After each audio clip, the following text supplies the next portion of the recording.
Leçon sur les suites arithmétiques. Donc pour réviser le cours concernant les suites arithmétiques, je vais m'appuyer sur cet exercice qui va nous permettre de revoir toutes les notions à connaître en classe de terminale. Donc les questions 1, 2, 3, 4 vont aborder des notions que vous avez déjà vues en classe de première. Et la question 5 est l'unique question qui va aborder une théorie vue dans la classe de terminale. Premièrement, on lit l'énoncé. Donc la suite arithmétique. Donc on sait que cette suite est arithmétique, est définie par U0 égale 125. Donc on connaît le premier terme et on sait que ce premier terme a pour rang 0. Et pour tout entier naturel n, un plus 1 égale un moins 7. Je vais m'attarder sur cette relation, qui est la relation de récurrence de cette suite. Pour définir une suite arithmétique, on a besoin du premier terme, c'est fait. On a besoin de la raison. La raison n'est pas donnée dans cet énoncé, si ce n'est que on sait que la relation de récurrence d'une suite arithmétique est de la forme un plus r. Donc ici, un plus 1 égale un moins 7, un plus 1 égale un plus r. Par identification, il advient que la raison, c'est bien moins 7. Et à partir de ce moment-là, on peut définir la suite arithmétique comme telle. Donc un, c'est la suite arithmétique qui a pour premier terme U0 125 et pour raison moins 7. À partir de là, on peut entamer la recherche de la première question. Donc la suite arithmétique ne pose pas de problème. U0 égale 125, la raison c'est moins 7. Ça veut dire que pour passer d'un terme au suivant, à chaque fois on va ajouter la raison, c'est-à-dire ajouter moins 7, ce qui revient à faire moins 7. Donc on peut faire ça en calcul mental. U0 125, donc U1 125 moins 7, ça va donner 118. U2 118 moins 7, ça va donner 111. U3 111 moins 7, ça va donner 104. U4 104 moins 7, ça va donner 97. U5 97 moins 7, 90. Si vous utilisez la calculatrice, ça ne posera pas de problème non plus. On peut donc passer à la question numéro 2. Pour tout entier naturel n, exprimer un en fonction de n. Le nombre d'élèves ont un peu de mal avec cette question et ne voient pas la différence entre ce qui est demandé ici et la relation de récurrence qui est donnée dans l'énoncé. Donc quand on vous demande de donner un en fonction de n, c'est ce qu'on appelle la formule explicite. Alors qu'ici, je vous ai dit que c'était la relation de récurrence. Je m'explique. Cette relation nous permet de calculer un terme quand on connaît le précédent.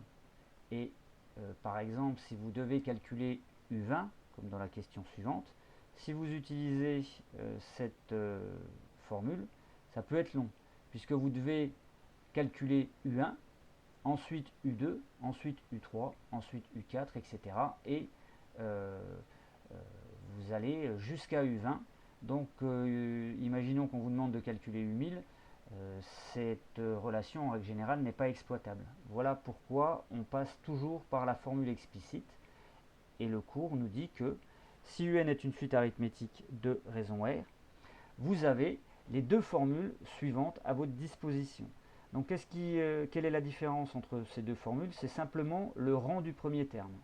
Si le premier terme a pour rang 0, c'est cette formule qu'il faudra utiliser.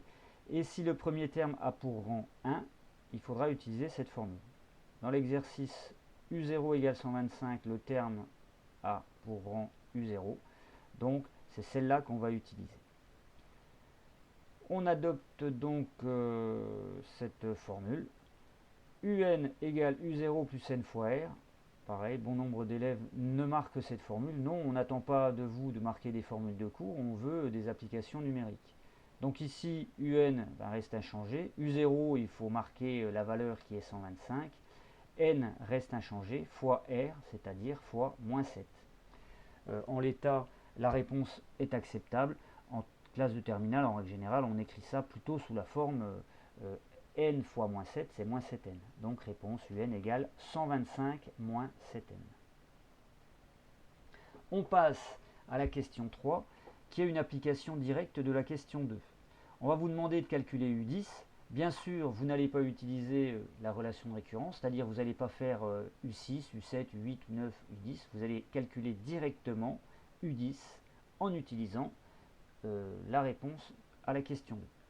Donc ici, il suffit de remplacer n par 10. Donc on va voir U10 qui est égal à 125 moins 7 fois 10.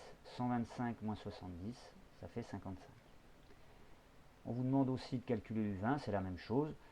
On remplace n par 20. U20 égale 125 moins 7 fois 20. 7 fois 20, 140. 125 moins 140, ça donne moins 15. Et on peut répondre à la question 3. La question 4, déterminer le sens de variation de UN, c'est du cours et c'est probablement la question la plus simple. Je vous rappelle le sens de variation d'une suite arithmétique. Donc si la raison est strictement positive, elle est croissante. Si la raison est strictement négative, la suite est décroissante. Et si R égale 0, vous avez une suite qui ne bouge pas, puisqu'à chaque fois on va ajouter 0. Ici, R, la raison c'est moins 7. Donc il est évident qu'on sera en présence d'une suite qui est décroissante. Donc vous pouvez écrire par exemple, la suite UN est décroissante car sa raison est négative. Il faut toujours justifier sa réponse. On arrive à la dernière question qui est la question de niveau terminal qu'on va rencontrer dans cet exercice. Sn, c'est-à-dire la somme des termes. On va prendre les 21 premiers termes pour calculer S20 et on va les ajouter. Le cours nous donne ces deux formules. Donc c'est la même chose que pour la formule explicite. On vous donne ces deux formules selon que le premier terme est de rang 0 ou de rang 1. Dans l'exercice, on a vu que c'était le rang 0 qui donnait le premier terme, donc on va adopter cette formule. Donc la formule nous dit que Sn est égal à n plus 1 fois U0 plus Un sur 2. On peut la prendre aussi sous cette forme, c'est que Sn est égal au nombre de termes de la suite que multiplie le premier plus le dernier divisé par 2. Donc ici, S20, ça va être 20 plus 1 fois U0 plus U20 sur 2. Il nous reste à marquer les valeurs de U0 et de U20. U0, dans l'énoncé, on nous dit que c'est 125. Et U20, on l'a calculé à la question 3 et on a vu que c'était moins 15. Donc application numérique. 20 plus 1, donc 21, fois 125 plus moins 15, c'est-à-dire moins 15 divisé par 2. On fait le calcul. 125 moins 15, 110, divisé par 2, 55. 21 fois 55, 1155. Ici, l'exercice terminé avec la rédaction attendue par un élève de terminale.